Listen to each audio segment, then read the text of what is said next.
Nigel Mansell sits in 4th place, and here is Michael Andretti. At the start of the show, we discussed his needs to get up to the front of the field. Well, he's come up some as he rides in 10th, having started in 17th position. And just ahead of him is Bobby Rahal and Mauricio Gugelmin. You know, this camera shot, I think, is so unique. It's mounted on the edge of his wing, on the end of it. And if you look there where it says Cracker Jack right there, that's the air scoop. You watch the tire going up and down. Watch how close the car, or excuse me, how the car is so steady. Look at the tire go up and down. The car literally doesn't move. Now, this is a good shot. That's the air scoop for the rear brakes on the right side. Air scoop for the rear brakes. It has some in the front brakes that do the same. We just don't see them quite as well. And we had this same shot last week at Milwaukee, but that scoop was missing. You don't need the brakes cooled as well on ovals as you do on road courses. So that's something new on the car.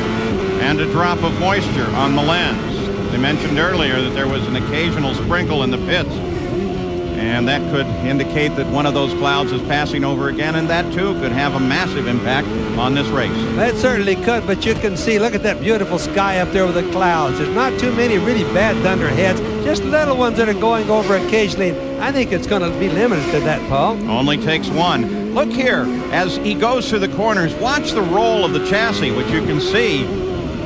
If you lay the chassis as he rolls out, he makes that right-hander, the chassis rolls out to the left.